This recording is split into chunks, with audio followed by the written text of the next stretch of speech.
तेजस्विनावधीतमस्तु मा विद्विषावहै। ॐ शान्ति शान्ति शान्तिः।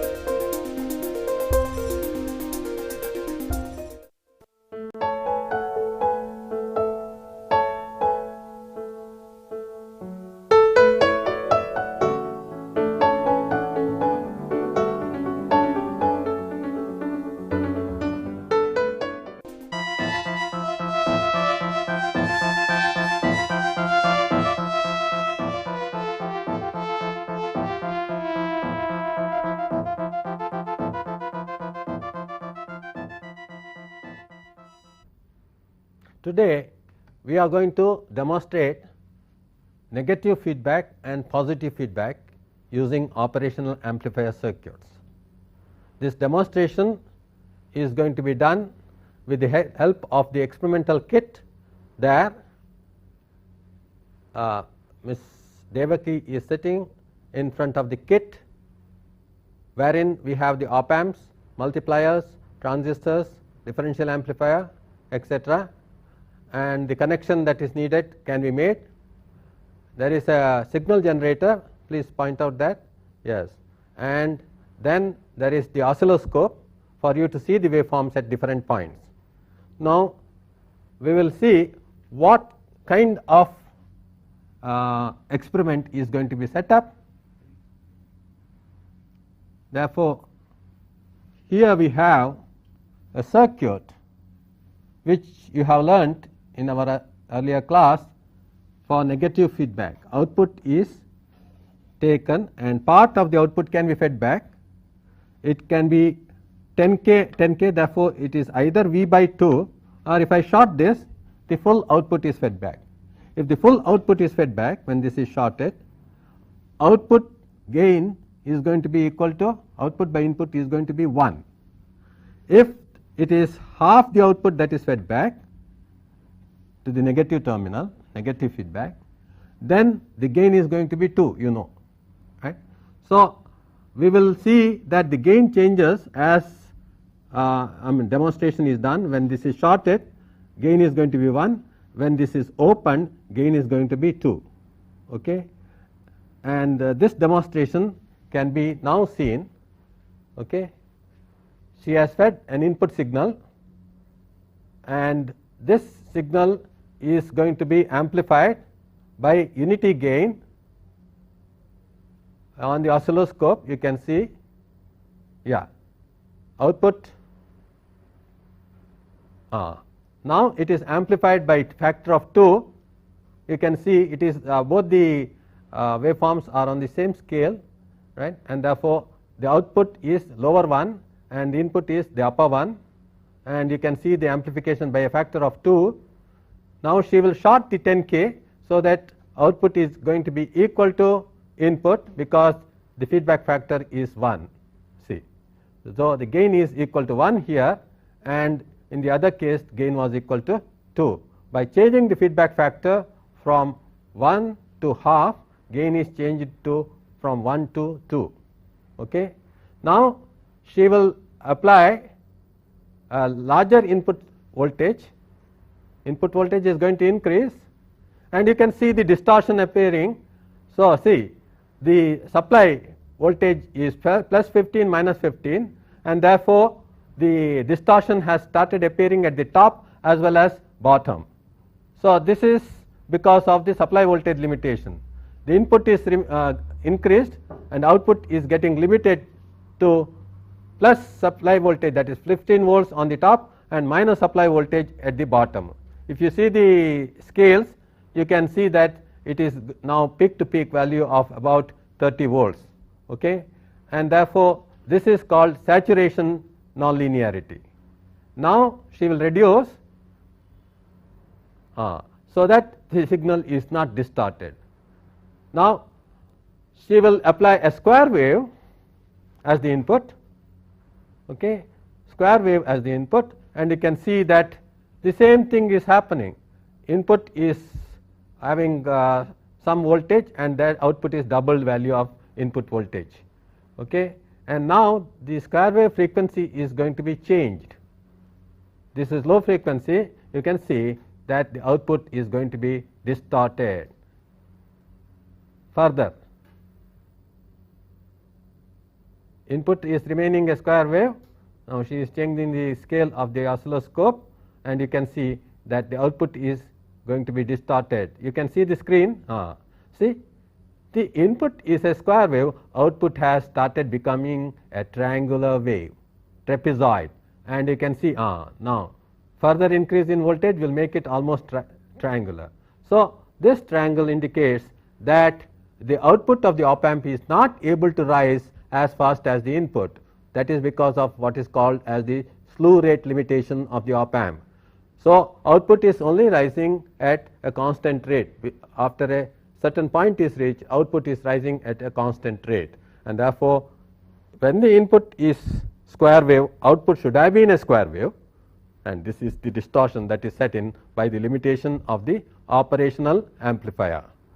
And this demonstrates clearly that the op amp cannot be used for very high frequencies. Now you can see here, as the input was a sine wave, output was an amplified version of the sine wave that you saw, and when this is a square wave, this also became an amplified version of the square wave. This also you saw, and we can actually now see the output versus input characteristic, which will be like this. If output versus input is plotted, then it will be linear because it is going to be a factor of 2 gain or 1 depending upon the feedback. So this slope will be constant and it will be linear, and after it reaches 15, that is if it is unity gain, after Vi reaches 15 volts, saturation is reached. If it is gain of 2, after Vi reaches 7.5 volts, okay, output reaches saturation. That is what you saw. This waveform became like this, okay. At plus 15 and minus 15 it got saturated, further increase was not possible at all. So this is depicted as a transfer function V naught versus Vi in the following fashion: linear here and saturating nonlinearity here.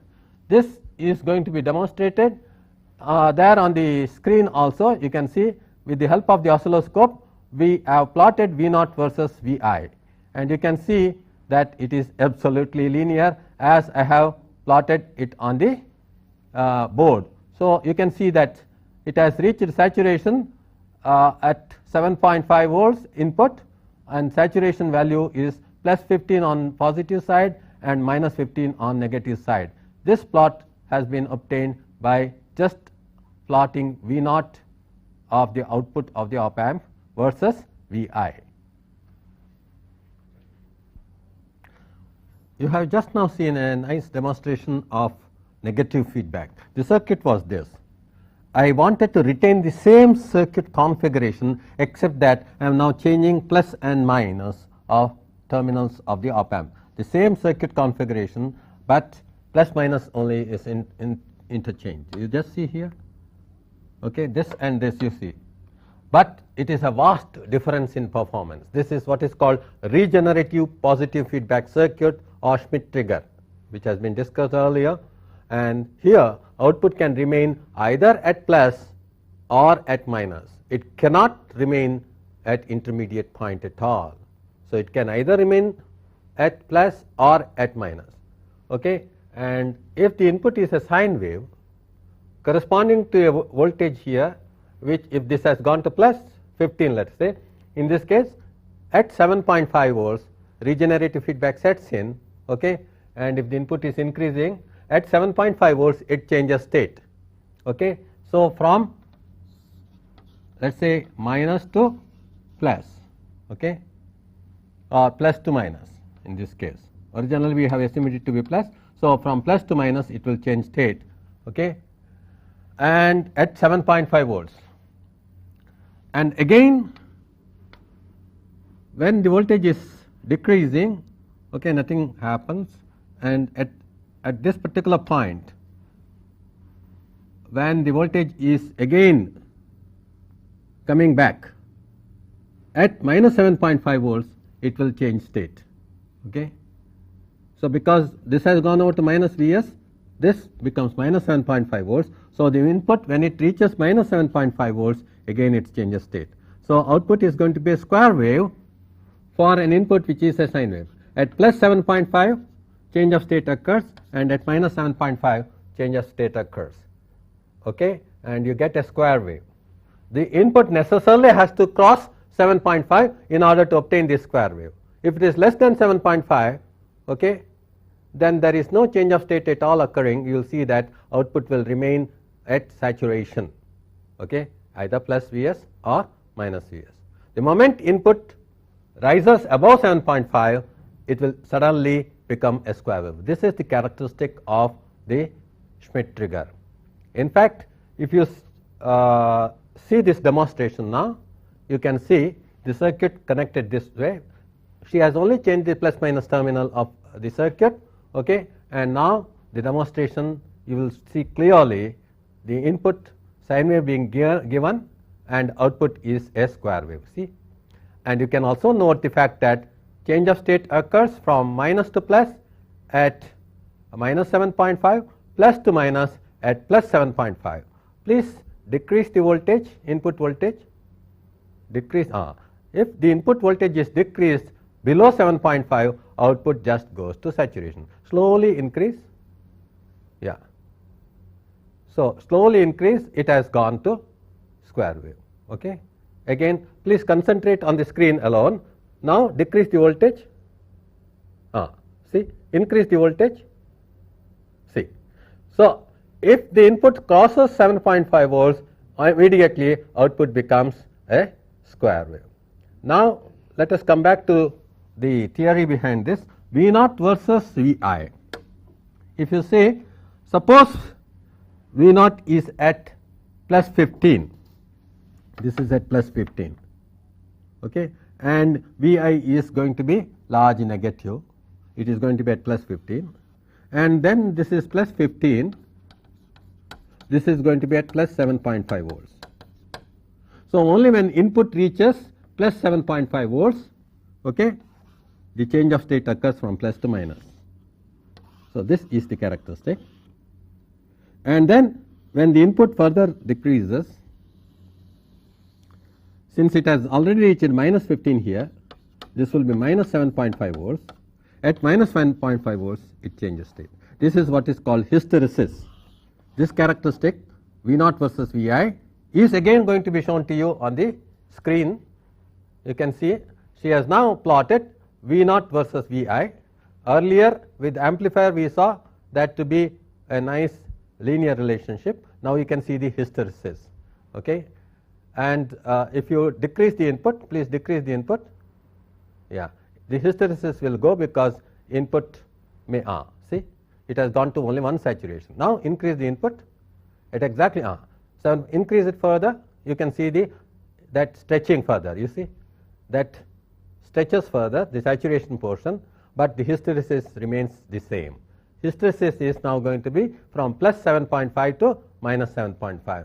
This is an important circuit called Schmidt trigger, and it is having this kind of property that any periodic waveform given like this can be converted into a very nice square wave.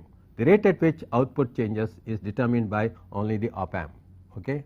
And once again you can see the rate, she will expand this, okay, in terms of time, and you will see that the rate at which it rises is going to be obviously the maximum rate possible for the op amp, okay, and that corresponds to slew rate. So, this particular rate, if you expand here, that is the property of the device, okay, and this is going to be slew rate. What is slew rate? The slew rate is the maximum rate at which the op amp is capable of changing independent of the input, okay. That rate is called the slew rate, typically of the order of volts per microsecond it is. Okay. So, this slew rate is going to be typically of the order of volts per microsecond. If therefore, she expands the time scale, you can see clearly the slew rate effect. Please see the screen. Yeah. Screen. Yeah. You can see that the sine wave input waveform is sine wave, where the transition is occurring, it is not abrupt, there is a rate of fall which is determined by the slew rate. Okay. Now, there you can show with your finger, you please show that portion of transition. Yeah, you can see that rate of fall is going to be the slew rate. Okay. So, this is the fundamental limitation of the op amp. Okay. Apart from the gain bandwidth product, if there is a sine wave, that sine wave is going to be reduced in amplitude, okay, compared to the low frequency because of gain bandwidth product. But slew rate is essentially a large signal property where the rate of change of output gets limited to a fixed value. Now, we will use this Schmitt trigger that you have just seen working in an application called a stable multivibrator. It is a very simple circuit which comprises the same Schmitt trigger 10K 10K, therefore, change of state will only occur at 7.5 plus 7.5 or minus 7.5 that we have seen, and therefore, I put an R and C network here. So, if it is at plus 7.5 or plus 15 volts like this capacitor will start charging exponentially. So, this voltage here will keep rising. As soon as it reaches 7.5, change of state should occur. So, it will go from plus 15 to minus 15. So, it will go to minus 15. So, this is time axis. As soon as it goes to minus 15, this capacitor will start charging up to minus 15 with the same time constant RC. This is time constant RC, this is time constant RC. So, with the same time constant RC, it will discharge now. Okay. As soon as it reaches minus 7.5, again change of state should occur. So, it will go back to plus 15. So, again capacitor will start charging. Okay. This will go on forever.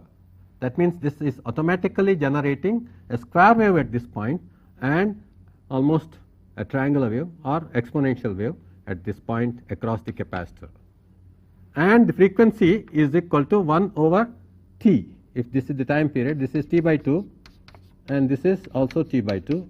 This we had derived in the class, okay, and therefore, this is going to be T by 2 is going to be equal to RC log 1 plus beta divided by 1 minus beta. Beta is this factor, 10K by 10K plus 10K is beta, which is half here. So, T is equal to 2 R C, R is 10K, C is 0.2 microfarads, log of 1 plus beta, beta is half divided by 1 minus beta, 1 minus half, which is actually log of 3. So, this entire thing comes out as 4.4 milliseconds, T comes out as 4.4 milliseconds, that is the time period, and therefore, if we measure the time period of this square wave, it should be exactly 4.4 milliseconds. 1 by 4.4 milliseconds, okay, corresponds to the frequency. Okay. So, this kind of circuit can be built very easily, and it has been built and demonstrated there on the screen. Now, the circuit has been built with R equal to 10K and C is equal to 0.2 microfarad, and you can see the waveform on the screen. Now,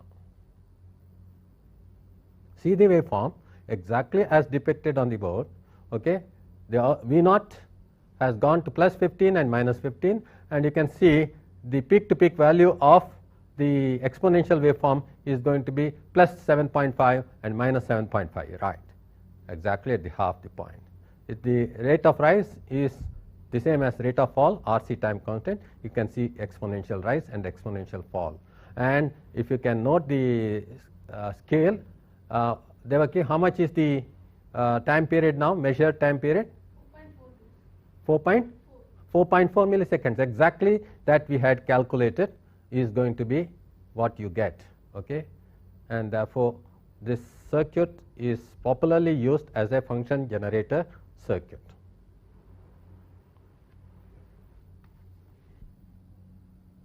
Now that you have seen one application of the Schmidt trigger, another application of the Schmidt trigger also can be demonstrated clearly. Here you can see this is the Schmidt trigger. You can see the regenerative feedback, output is fed back to the plus terminal. Only thing is this is 10K and this is 20K. That means the beta factor actually, this is 10K divided by 10K plus 20K, or 1 by 3 instead of 1 by 2 earlier.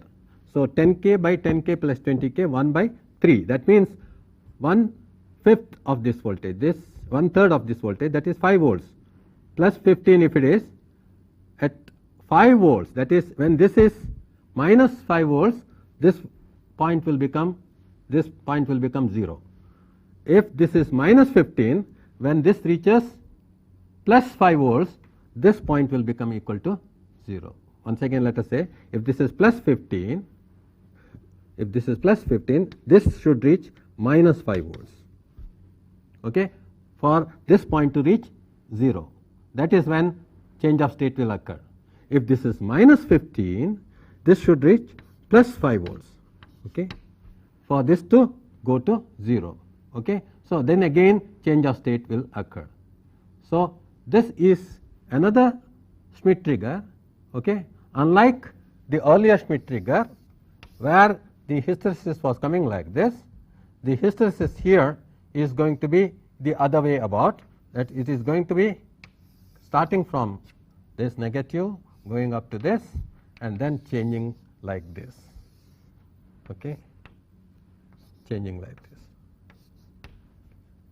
So when this is supposed to be Vi, because this has been grounded, when this reaches 0 volts, change of state will occur. That means if you consider this as Vi, okay, and this as V naught, okay, when this is plus 15 volts, output is plus 15 volts, okay, only when input goes to minus 5 volts, okay, input goes to minus 5 volts, change of state will occur. Okay, when the output is plus 15 volts, only when the input goes to minus 5 volts, change of state will occur from, okay, plus 15 to minus 15. Again, when it is at minus 15 volts, only when the input goes to plus 5 volts, that the change of state will occur. So this characteristic is different from the earlier characteristic, okay, because the input is being fed here at this end and this has been grounded. So that's all the difference, but it is basically a Schmidt trigger with hysteresis.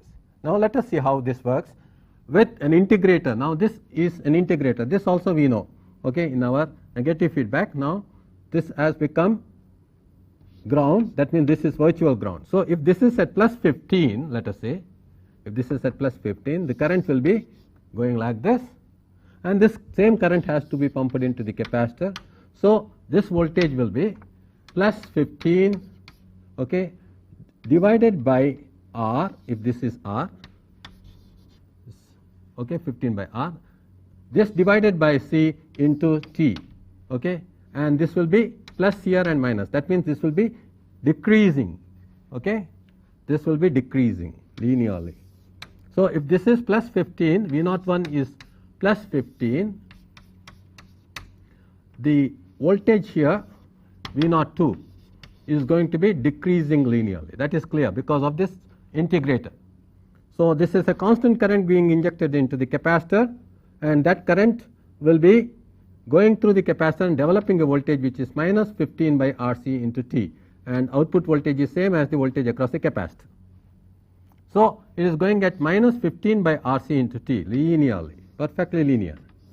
As soon as it reaches minus 5 volts, the change of state has to occur from plus to minus here. Okay, this has to change to from plus to minus. Then this will go linearly in this direction, same rate. Okay, only the direction is going to be different. So it is going positive now with the same rate. Then this will be plus 15 by RC into T. Okay, so at that point of time, this will go like this, not like this. As soon as this becomes minus 15. So as soon as it reaches plus 5 volts, again change of state will occur. It will go to plus 15. Then this will change again. So it will go on like this.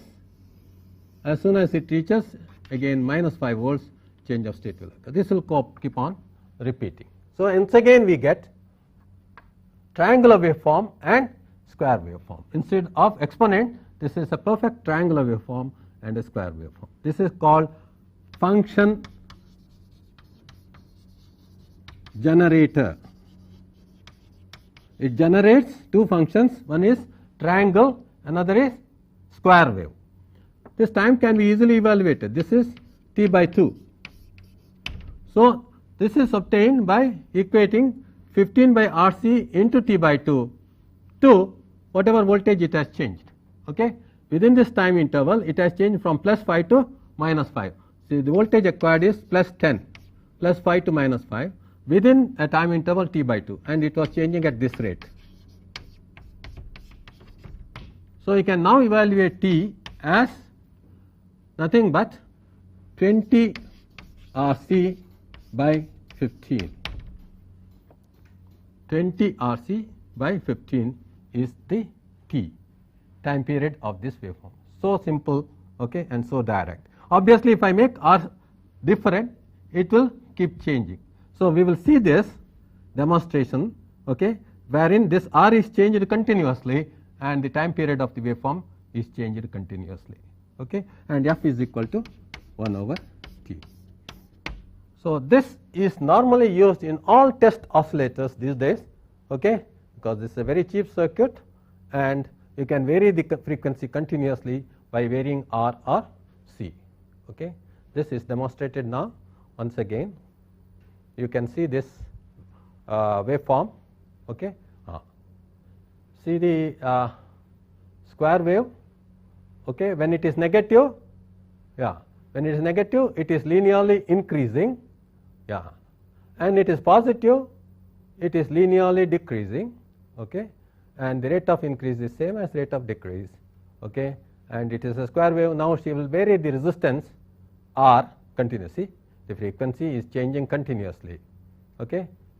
See, resistance is changed continuously and the frequency is changed continuously, right. See, yes. So this is one of the popular circuits in electronics, okay, and this is later going to be used also for voltage controlled oscillators, okay. We had just seen some experimental demonstration of positive feedback concepts and negative feedback concepts using operational amplifiers. Now we would like to demonstrate similar experiment using differential amplifier, which is the most popular wideband amplifier structure ever to be used in circuits. Therefore, let us understand the basic principle of functioning of this.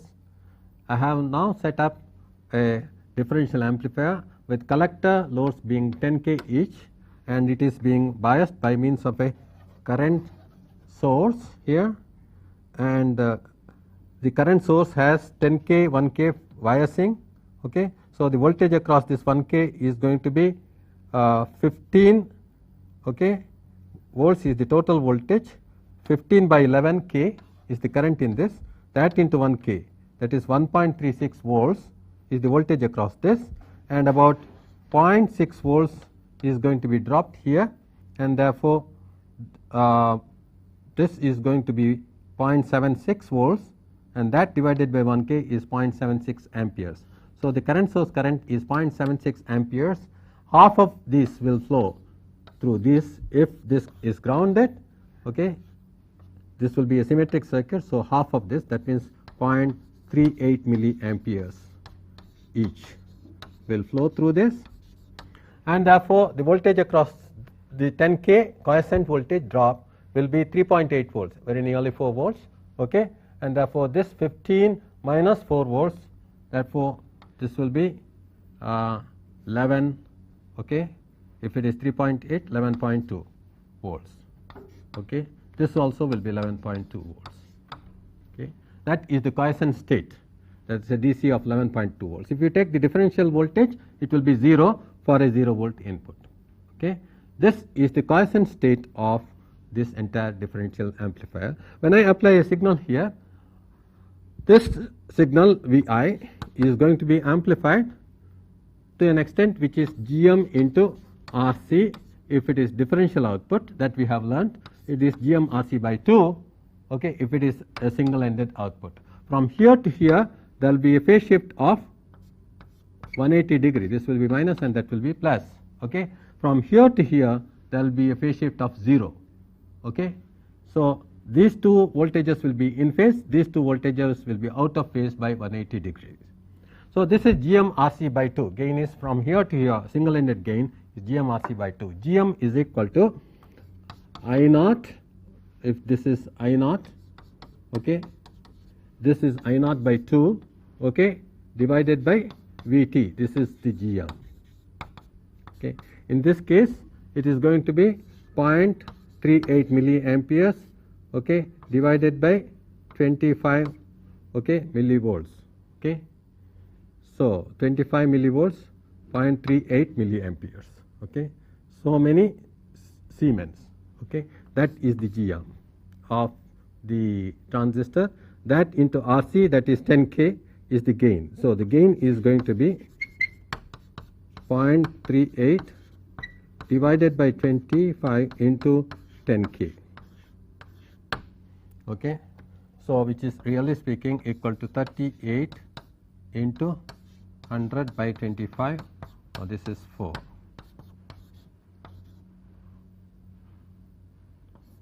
It's about 152. Okay.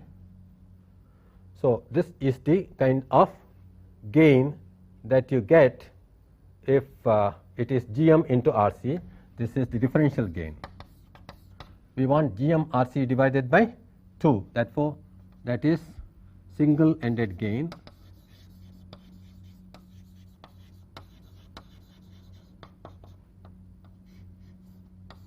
is half of this, 76.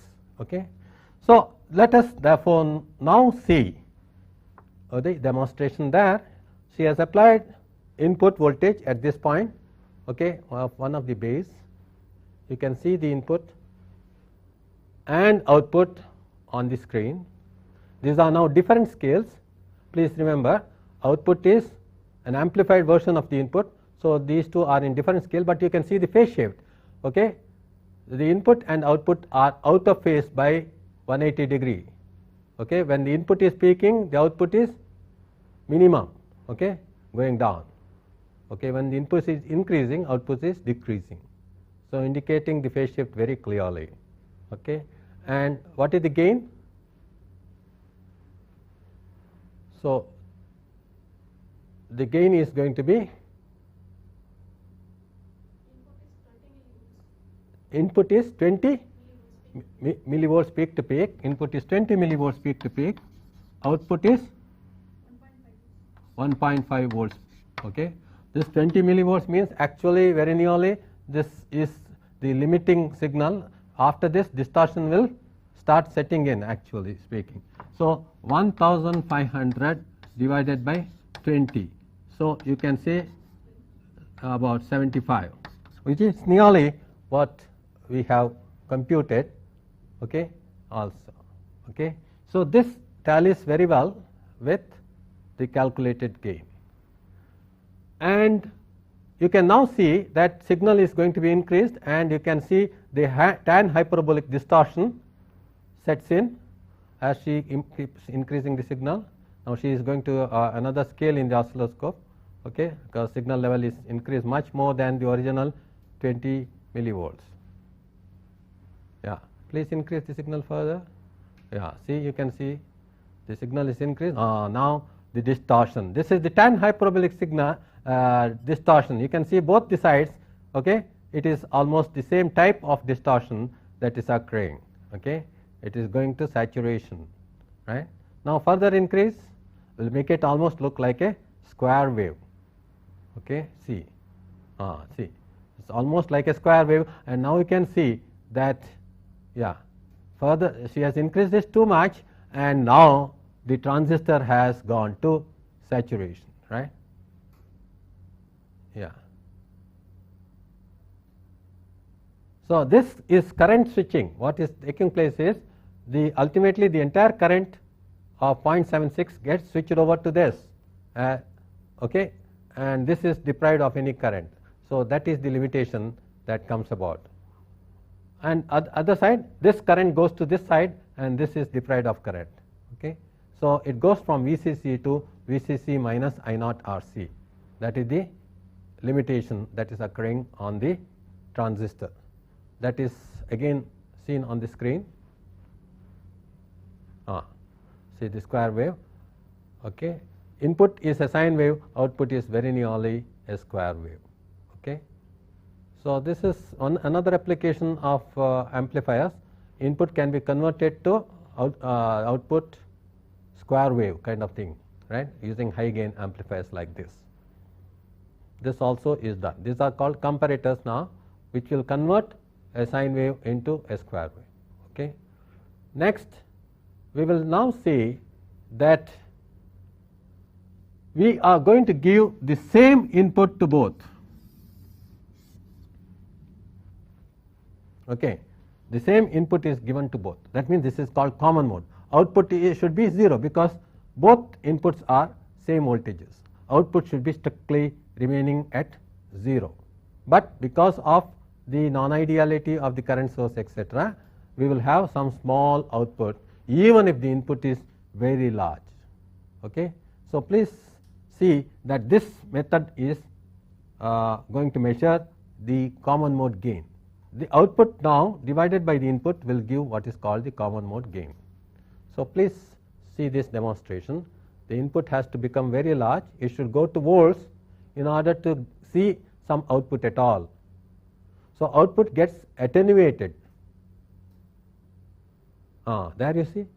Input is in what scale, Devaki? Input is in 5 volt scale. 1 centimeter is 5 volts. That means input is very nearly equal to 1, 2, 3, 4, 5, 25 volts peak to peak. And output is in what scale? 10 millivolt scale output, and it is not even reading 2 divisions, right. So, the common mode gain now is equal to 20 millivolts divided by 25 volts, okay, and that is equal to 0.8 into 10 to the power minus 3. You can see that common mode gain is very low, and therefore, AD by AC is this common mode rejection ratio, which is equal to 70, what we calculated was 76, okay, divided by 0.8 into 10 to the power 3, okay, 992, 95 let us say, into 10 to the power 3. So, this is therefore the common mode rejection ratio. This is a good differential amplifier with very nearly 10 to the power 5, okay, as the common mode rejection ratio. 10 to the power 5 means 20 log 10 to the power 5 in terms of decibels, that is 100 decibels of common mode rejection ratio this has. So, 100 decibels CMR. It's a good differential amplifier. Now, we have modified the differential amplifier here. This is the feedback emitter degeneration resistance. I have put a 10K pot with the center tap connected to this current source, so that we can adjust this balance here. Okay. If there is some difficulty in making these two currents equal, so that this voltage, okay, becomes exactly same as this voltage, so that the output offset is going to be made artificially now equal to 0 by adjusting this spot here. Not only that, this will also introduce negative feedback here. If it is exactly at the center, phi k will be on this side and phi k will be on the other side. If phi k is getting added to the other emitter resistance, GM of this is going to be reduced, okay, due to this phi k added. So, this phi k and this 10K will result in 10K by phi k as the differential mode gain for single ended output, that is gain will be 2, okay, and differential mode output gain will be 4. Okay. So, we will demonstrate this now. First you will see that this part has already been adjusted, so that this has been minimized. The offset here has been minimized to pretty close to 0. You can see the arrangement there on the demonstration setup there. The pot has been adjusted, okay, so that in the voltmeter, DC voltmeter, okay, the offset voltage is of the order of millivolts. So, now the collector load is 10 K, and because of the adjustment it will most probably get adjusted when this is very nearly 5 K on this side and 5 K on the other side. So, RE of the transistor, okay, is going to have 5 K added to it. That means GM is going to be 1 over 5 K, and GM RC is going to be 10 K divided by 5 K, which is 2. This is the differential mode gain, and therefore, the differential output gain. The single ended gain